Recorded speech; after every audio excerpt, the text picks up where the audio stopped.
love to be the guy that gets put into that position to take out the boogeyman that everyone thinks. I'm like, dude, he's a person. He bleeds just like everybody else.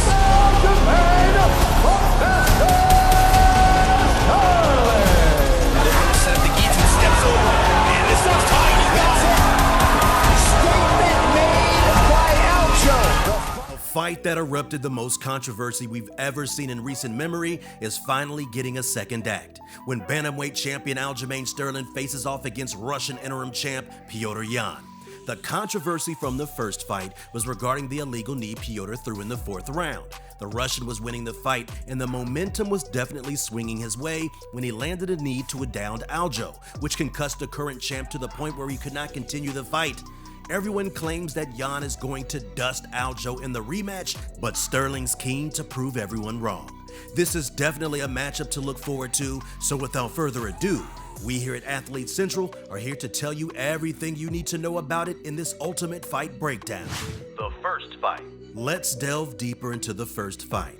The first round started off with a lot of pressure from Aljo, who was walking Yan down and landing a variety of kicks, as well as a few 1-2s. It seems as though he was the more successful party in the beginning of the round, even though the rare strikes Petr was landing were undoubtedly more powerful. Aljo did land a couple of good flying knees, which seemed like they could cause Yan trouble, but no mercy was unfazed. Sterling then landed a brilliant takedown, but the Russian was able to get up almost immediately. After a few more exchanges on the feet, Yan made Aljo pay for playing with fire with all the pressuring, landing a beautiful right hand which knocked Sterling down. From then on, Yan dominated the round, landing a couple of takedowns of his own, and even knocking Aljo down with a leg kick, unbalancing him. Round 2 was definitely not as eventful. The story of the round was Aljamain pressuring Yan against the cage and trying to land a takedown, being very unsuccessful as the Russian's defensive grappling is exceptional. The last minute of the round did deliver though. Yan landed a nice knee and a good combination after breaking away from Aljo's pressure. The exchanges that preceded favored Aljo, with him pressuring Yan with strikes and beautiful elbows until the Russian got a takedown with 20 seconds left in the round that was seemingly anyone's. No clear winner, unlike round 1 where Yan was clearly superior. Round 3 was where the tide really turned Yan's way. Aljo was very fatigued from all his unsuccessful takedown attempts and constant pressure, allowing Yan to take over the fight and dictate the pace, using his incredible trips to ground Aljo several times, landing nice kicks in the process. Aljo made a couple more lackluster takedown attempts, but Yan's cardio and conditioning was just that much better, allowing him to control the round and unquestionably take round 3. Round 4 was undoubtedly Petr Yan's most dominant round. He was landing vicious combinations, hurting Sterling several times throughout. The controversial knee came with less than a minute left in the round, disqualifying Yan and crowning Aljo as the champion. It was definitely an illegal knee as Aljamain was a downed opponent, but some argue Aljo just didn't want to continue because he knew he was losing the fight. Not the way I wanted to win. That's not the way I envisioned this. And I just took butt off, man. Recent fights. Let's start off with the champion Aljamain Sterling, who's on a 6-fight win streak. That streak started back in 2018 against Brett Johns, where Aljo bounced back from a vicious KO loss to Marlon Moraes by earning a unanimous decision victory against the then undefeated prospect. He then faced 17-1 Cody Stamann, where he got one of the most unique submissions in UFC history, securing a knee bar in the second round and really getting himself back in the title picture. UFC vet Jimmy Rivera was next for him, and Aljo shone in that fight, winning all 3 rounds convincingly, utilizing his versatile skill set and getting the best of his opponent. Another UD victory was waiting for him next time out against another tough opponent in Pedro Munoz, who has really become a gatekeeper in recent years. If you get past him, you are classified as elite. Next up was a first-round finish against Corey Sandhagen, one of the toughest dudes in the division. Aljo utilized his outstanding jiu-jitsu to secure a rear naked choke finish that earned him that long-awaited title shot against Petr Yan that we analyzed earlier.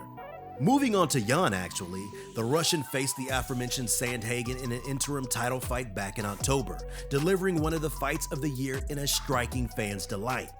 Yan lost the first round, then came back to win the rest of the fight, putting on an absolutely stunning performance. The title-earning performance Jan had was against Jose Aldo, an incredible back and forth where Jan's cardio ultimately handed him the victory. He took over the fight in the 4th round and finished Aldo in the 5th, in a very delayed stoppage that many thought should have come sooner.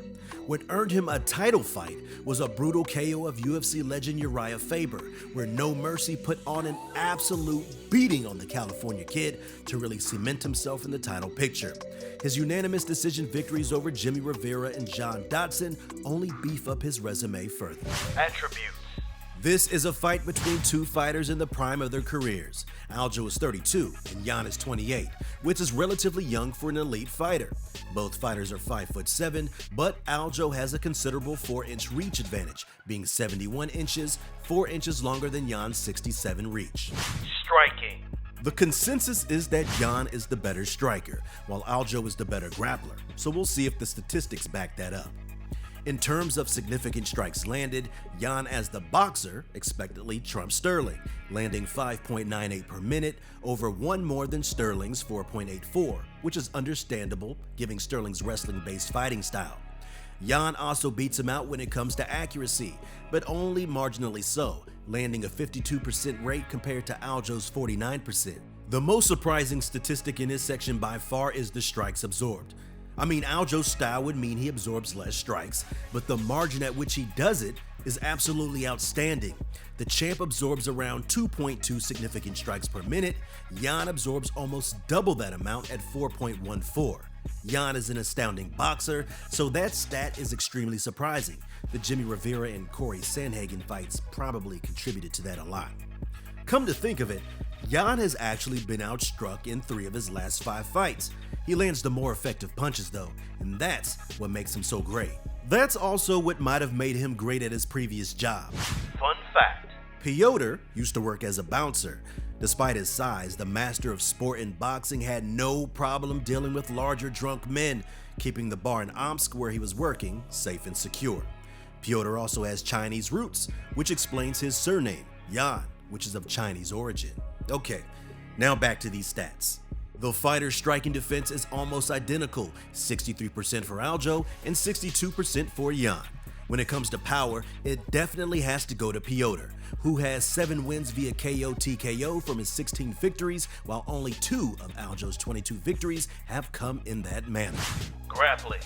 When it comes to wrestling, we expect Aljo to surpass Jan, but we may be in for a surprise. In terms of takedowns per 15 minutes, the numbers are almost identical. Aljo completes 1.77 compared to Jan's 1.75. It's a completely different story when it comes to accuracy though. Jan lands 61% of his attempted takedowns while Sterling only lands a measly 24%. Their first fight impacted this heavily. Aljo attempted a whopping 17 takedowns but only landed 1. Jan landed all 7 of his takedowns, really showcasing his level and shutting up the so-called experts that said Aljo has a grappling advantage. Jan's grappling is outstanding, but he just chooses to not use it as often as Aljo does. The champ tries to take the fight to the ground as often as possible and doesn't get bothered by his opponents blocking his attempts, trying again and again. When it comes to takedown defense, Jan has an 89% defense rate, over double Aljo's lowly 41%. So far, Jan's grappling looks far too superior on paper, but one area where Sterling undoubtedly has an advantage is BJJ. Funkmaster attempts 0.9 subs per 15 minutes, while Jan only attempts 0.2, having a single guillotine choke finish on his record. Aljo, on the other hand, has finished 8 of his fights via sub.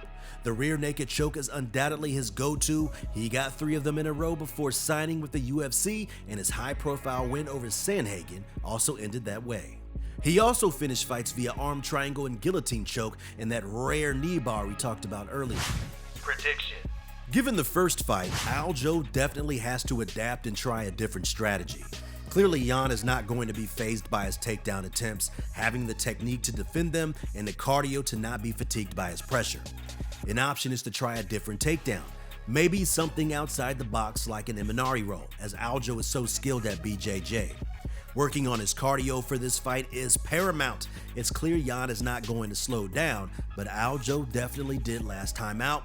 He has to pick and choose his moments for the takedown rather than just shooting constantly without seeing an opening. That might win him one round. Funk Master has to watch out for Piotr's trips that can ground him very easily. Maybe we see a rejuvenated Sterling, since he does not have the health problems he claims to have had in the first fight, saying he wasn't himself. Jan did everything right in the first fight. As long as he utilizes his boxing as effectively and keeps up his takedown defense, he should be fine. The danger is Aljo's submission game.